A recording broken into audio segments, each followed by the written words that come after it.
চুমুকে। শুভ দর্শক, আজ আমাদের মাঝে উপস্থিত রয়েছেন সঙ্গীত শিল্পী নিশি শ্রাবণী। শুভ সকাল, কেমন আছেন? শুভ সকাল, ভীষণ ভালো আছি। আপনি কেমন আছেন? আমি বেশ ভালো আছি, ধন্যবাদ আপনাকে। শুরুতে জানতে চাই যে গানের সাথে জার্নিটা আপনার কবে থেকে শুরু হয়েছে? এটা আমার একবারে ছোটবেলা থেকে শুরু হয়েছে। অলমোস্ট মনে হয় সবাই জানে ব্যাপারটা, যে আমি একদমই ৫-৬ বছর থেকে গান শেখা এবং এখনো গানের সঙ্গে আছি। আচ্ছা, এই প্রজন্মে তো অনেক কম্পিটিশন এখন আছে, কম্পিটিটর অনেক বেশি এবং সকলেই ভালো গান উপহার দেওয়ার চেষ্টা করছেন। আপনার জায়গা থেকে আপনি কেমন চেষ্টা করেছেন এবং এখন পর্যন্ত কতগুলো গান আপনার রিলিজ হয়েছে? কম্পিটিশন তো প্রত্যেকটা জায়গায় থাকবে এবং থাকা উচিত। কম্পিটিশন না থাকলে আসলে কাজের প্রতি আমাদের আগ্রহটাও বাড়ে না, এবং নিজেকে প্রমাণ করার যে একটা তৃষ্ণা মানুষের মধ্যে থাকে সেটাও হয়তো কাজ করে না। আর সেই জায়গা থেকে অনেক মৌলিক গান আছে, গান করছি, সবার সাথে কাজ করছি, এবং সব থেকে বড় কথা দর্শক শ্রোতার ভিতরে একটা জায়গা করে নিতে পেরেছি, এটা অনেক বড় আমার জন্য। সেখান থেকে যদি আপনার কিছু গানের শিরোনামগুলো বলতেন বা গান সম্পর্কে বলতেন, যে গানগুলো দর্শক, হ্যাঁ মৌলিক গান যেগুলো দর্শকরা পছন্দ করেছেন। রিসেন্ট যে দুইটা গান একদমই গাইতেই হয় আমার সলো মৌলিক গান। প্রথমটা প্রেমের সুনামি, গানটি লিখেছেন মিজান ভাই এবং সুর করেছেন শওকত আলী ইমন স্যার। এবং দ্বিতীয় আরেকটা গান যেটা হচ্ছে কলিজা খুইলা, এটাও কাইন্ড অফ একটু ফোক প্যাটার্নের, বাট আমরা একটু স্টুডিও ভার্সন করেছিলাম। এটা লিখেছেন নাহার আহমেদ ভাই এবং এটার সুর সঙ্গীত আয়োজন ছিল শোভন ভাইয়া। আচ্ছা, এই দুটি গান থেকে একটি গান শুনতে চাই এখন, কোন গানটি শোনাবেন? ওকে, আমার কাছে আসলে এই দুইটা গানই এত প্রিয়, যে কোনো একটা মানে পিক করাটা। আচ্ছা, আমরা দুটোই শুনবো। শুরুতে কোনটা শোনাবেন? তাহলে ইমন স্যারের সুর সঙ্গীতে যে গানটি প্রেমের সুনামি গাওয়ার চেষ্টা করছি। মন থাকে না মনেতে তোমাকে ছাড়া, প্রাণ থাকে না প্রাণেতে ওই দিশে হারা, আমি তোমার প্রেমে যেন আছি থেমে, আজ বুকের ভেতর হচ্ছে কেন প্রেমের সুনামি। তুমি প্রেমের কারিগর, তুমি আমার বাড়ি ঘর, তোমার প্রেমে পাগল হয়েছি আমি। তুমি প্রেমের কারিগর, তুমি আমার বাড়ি ঘর, তোমার প্রেমে পাগল হয়েছি আমি। বাহ, দারুণ একটি গান। তো এখন মিউজিক ভিডিওর প্রতি কিন্তু সকলেই বেশ ফোকাসড, এবং সেটাই চিন্তা, যেহেতু এখন ট্রেন্ড, মানুষ আসলে আগে যেমন ছিল গান শুনতে বেশি ভালোবাসতেন, এখন শোনার সাথে দেখাটাকেও প্রায়োরিটি দেন, এবং প্রায়োরিটি বেসে থাকে দেখা যায় মডেল কেমন আসছে বা সেই গানটার থিমটা কেমন এবং গানের স্টোরিটা কেমন আছে, কোন জায়গায় শ্যুট করা হয়েছে। স্পেশালি আউটডোরের শ্যুটগুলো মানুষ বেশি এনজয় করে। তো এই বিষয়গুলো নিয়ে কখনো কি মনে হয়েছে যে গানের শোনার যে শ্রুতিমধুরতা সেটা কমতি হয়েছে, বা গানের সেই কোয়ালিটিটা কোথাও না কোথাও একটু ক্ষুণ্ণ হয়েছে দেখার কারণে, সেখানে গানের জাজমেন্টটা কেমন হয়ে যায়? অ্যাট এ প্রেজেন্ট টাইম যদি গানের জায়গাটাতে বলি, সেটা অডিও ভিডিও বা কোনো কিছু স্পেসিফিকভাবে যদি না বলি, এত বেশি গান হচ্ছে এখন, আসলে কোনো কিছুই আবার অতিরিক্ত ভালো না। দেখা গেছে একটা গান হচ্ছে, সেই গানটার মানে রেশ কাটতে কাটতে একই টাইপের ওইটার রিপ্লেসমেন্টে দেখা যাচ্ছে আরও মানে একই টাইমে আরও অনেকগুলো, তো অডিয়েন্স কনফিউজড হয়ে যায় যে কোনটা রেখে কোনটা পিক করা যায়, ওয়ান। আর secondly definitely at a present time আমরা অডিও থেকে ভিডিওটাতে বেশি মনে হয় একটু ইন্টারেস্ট শো করছি, বা আমরা একটু চাচ্ছি যে ভিডিওটা বেশি মানে এই ব্যাপারটাতে ইম্পর্টেন্স বেশি দিচ্ছি, যে কারণে হয়তো গানের জায়গাতে ভালো ভালো গান, অনেক ভালো ভালো গানও একটু যত্নের অভাবে হয়তো দর্শকের কাছে পৌঁছাচ্ছে না। যাদের আসলে গানগুলো রিলিজ হয়, সোলো মিউজিক ভিডিওগুলো বেশি করা হয়, ডুয়েট কম হয়। যদি ডুয়েট হয়, আপনার এমন থাকে পছন্দের কোন শিল্পীর সাথে যেটা আপনার কাজ করার খুব ইচ্ছা, স্পেশালি মেল সিঙ্গার? আমার সবার সাথে কাজ করার ইচ্ছা, এবং আমার কাছে যেটা সব থেকে বেশি ইম্পর্টেন্ট সেটা হচ্ছে গানটা কী গান এবং কেমন ধাঁচের গান, এবং সেই গানটা আগে আমি কতটুকু গানটাকে একসেপ্ট করতে পারছি বা আমি কতটুকু তুলে ধরতে পারছি, এটা সবার আগে আমার কাছে ইম্পর্টেন্স। দেন ওই গানটার সাথে আমার সঙ্গে কে যাচ্ছেন, মানে উনি আমাদের মেলবন্ধনটা মানে একদম সুইটেবল কিনা, এটা আমার কাছে অনেক বড় ফ্যাক্ট। আপনার পছন্দের শিল্পীকে? বাংলাদেশে আর বাংলাদেশ দুই দেশেরই বলতে পারেন। রুনা লায়লা ম্যাম, সাবিনা ইয়াসমিন ম্যাম, এবং আমার সব থেকে বেশি পছন্দের শিল্পী যার গান আসলে আমি সবসময় শুনি, হৈমন্তী শুক্লা ম্যাম এবং শুভমিতা ব্যানার্জি। আচ্ছা, এখন পর্যন্ত কাদের সাথে কাজ করা হয়েছে? আমার মোটামুটি অনেকের সাথে কাজ করা হয়েছে এবং সিনিয়রও অনেকের সঙ্গে কাজ করা হয়েছে, যেহেতু আমার গানের ক্যারিয়ারটা প্রায় 17 বছর।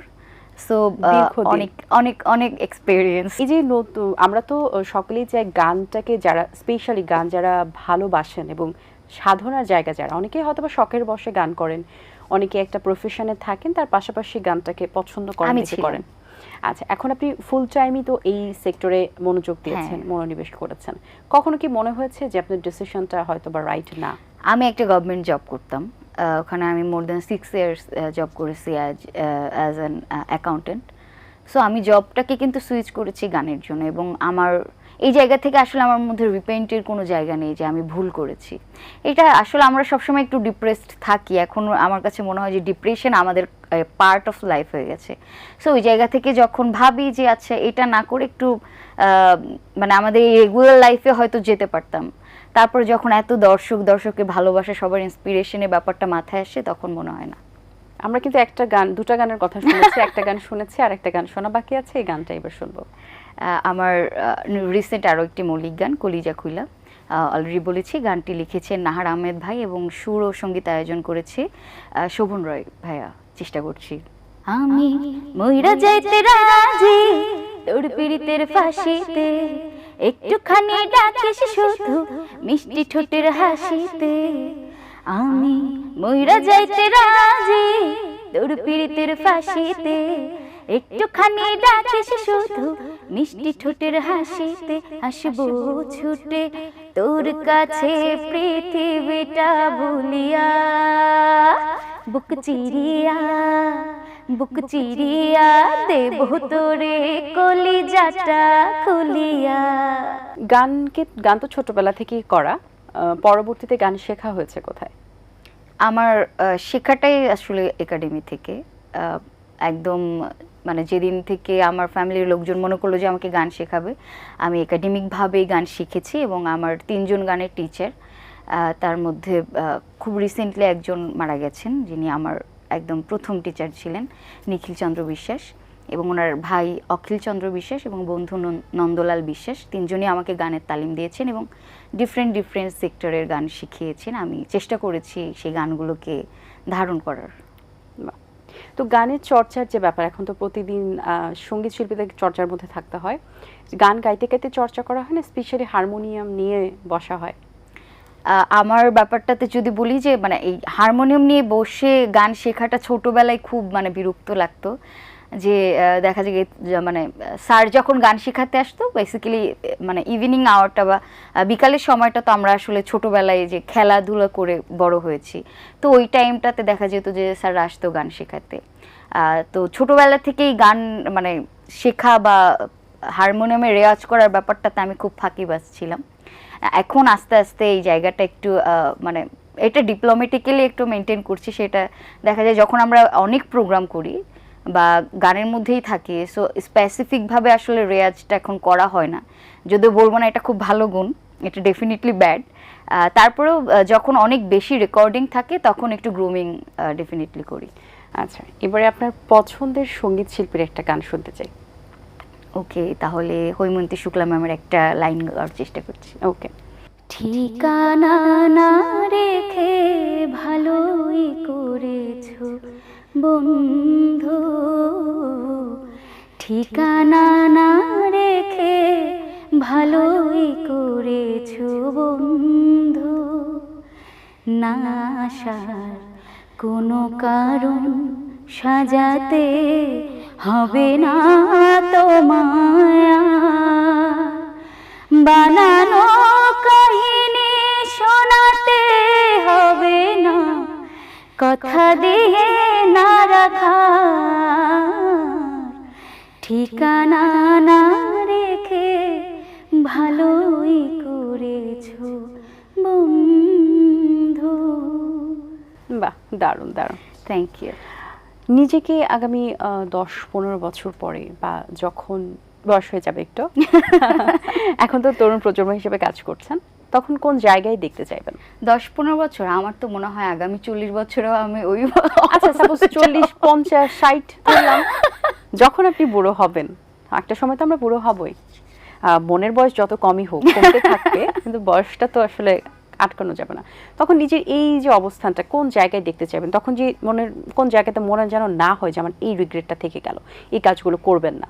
আমার একটা মানে আমার ফিউচার প্ল্যানিং মানে বার্ধক্যের ফিউচার প্ল্যানিংটা এরকম আছে যে আমি একদম ফুল একটা ডিসেন্ট ফ্যামিলি রিলেটেড মানুষ হয়ে যাব, যে একটা নাতি নাতনি ছেলে পেলে এরকম এটা তো লাইফের পার্ট, এটা করতে হবে। বাট গানের জায়গাটাতে আমি যেমন যার গানটি গাইলাম অলরেডি, হৈমন্তী শুক্লা ম্যাম, মানে আমার যেই জায়গাটার কথা বলছেন এখন ওনারা এই জায়গাটাতে আছে, তো ঠিক ওনার মতোই হয়তো একটা জায়গা মানে আশা করি যে এরকম আপনার গাওয়া কোনো গান অন্য কোনো শিল্পী তার পছন্দের গানের লিস্ট হিসেবে গাইবে, রাইট? আর কিছুদিন পরই তো কুরবানি ঈদ, ঈদুল আজহা, সো ঈদকে ঘিরে কি কোনো স্পেশাল গান আসছে কিনা? হ্যাঁ, এবার আমরা একটা মেডলি সং, এটা প্রতি বছরই দেখা যায় 2-1 বছর পর পরে আমরা একটা নির্দিষ্ট একটা চ্যানেলের মাধ্যমে আমাদের গানগুলো আসে, যেহেতু আমি একটা রিয়েলিটি শো থেকে এসেছি, আমাদের চ্যানেল থেকে প্রতি 1-2 বছর পর পর এবার প্রতি ঈদেই একটা স্পেশাল থাকে। সো এবারও আমরা সেরকম একটা প্রেজেন্টেশন দিতে যাচ্ছি, এবং তার পাশাপাশি আরও 2-3টা মৌলিক গানেরও কাজ হচ্ছে, ডুয়েট গান বিশেষ করে। সো এগুলো নিয়ে দেখা যাক। আর আমরা আসলে অনেক গান গাই, এখন কখন কোন গানটা রিলিজ করা হবে এটা তো আসলে প্রযোজক যারা ওনারাই বলতে পারেন, ওনাদের সুযোগ সুবিধা মতো আপলোড। আচ্ছা, তো গান নিয়ে এখন পুরো দমে কাজ চলছে, আর কোনো জব সেক্টরে যাওয়ার পরিকল্পনা তো আপাতত নেই? না, কারণ আমার স্টেজ প্রোগ্রাম, রেকর্ডিং, টিভির কাজ সবকিছু মিলে আসলে জবে ওই টাইমটা দেয়াটা ম্যানেজ করা পসিবল না। তো অবসর সময় পাওয়া হলে কি করা হয়? আমি এখন যদি বলি, আমার গানের পাশাপাশি আমার একটা পেট আছে, সো আমি ওটাকে নিয়ে সময় কাটানো হয়। ওকে, গানে গল্পে আমরা অনুষ্ঠানের শেষ প্রান্তে চলে এসেছি, কিন্তু যাওয়ার আগে আপনার আরেকটি গান শুনে তারপর যাব। এবারে কোন গানটি শোনাবেন আমাদের? যেহেতু দর্শক আমার ফোক গানটা বেশি পছন্দ করে, দর্শকের জন্য 2 লাইন একটা ফোক গান গাই।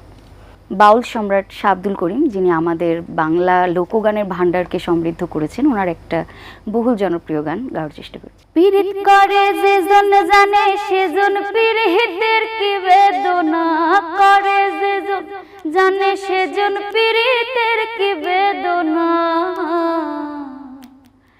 সখী তোরা প্রেম করিও না পীড়িতওয়ালা না, সখী তোরা প্রেম করিও না। প্রেম করে যেজন জানে সেজন পীড়িতের কি বেদনা করে, যেজন জানে সেজন পীড়িতের কি বেদনা। সখী তোরা প্রেম করিও না পীড়িতওয়ালা না, সখী তোরা প্রেম করিও না পীড়িতওয়ালা না, সখী তোরা প্রেম করিও না। বাহ, দারুণ একটি গান শুনেছি, আমার খুব পছন্দের একটি গান। অসংখ্য ধন্যবাদ। অনেক শুভকামনা রইল আপু আপনার জন্য, আগামীতে আরো সুন্দর সুন্দর গান উপহার দেন, এবং আপনার গান নিয়ে যে পরিকল্পনা সেটা আরো সুন্দরভাবে সফল হোক। ভালো থাকবেন, ধন্যবাদ। অসংখ্য ধন্যবাদ আপনাকেও, এত সুন্দর একটা সময় কাটিয়েছি, এবং আজকে প্রথমবারের মতো আমরা একসাথে আড্ডা দিয়েছি, ভীষণ সুন্দর লাগলো এবং সুন্দর একটা সময় কাটালো। জি দর্শক, আশা করছি আয়োজন ভালো লেগেছে। আজ এই পর্যন্তই, দেখা হবে আগামী পর্বে নতুন কারোর সঙ্গে। সেই পর্যন্ত ভালো থাকবেন, সুস্থ থাকবেন, এটিএন বাংলার সাথেই থাকবেন। সকলকে আল্লাহ হাফেজ। দিন আসে দিন যায়, সময়টা চলে যায়, তবু আছি এই বেশ ভালো। জীবনটা রঙময়, যেভাবেই হওয়া চাই, নয় কভু সাদা কালো। এই আশাতে স্বপ্ন ভাসে, সুখ হাসে চোখে মুখে, চায়ের চুমুকে।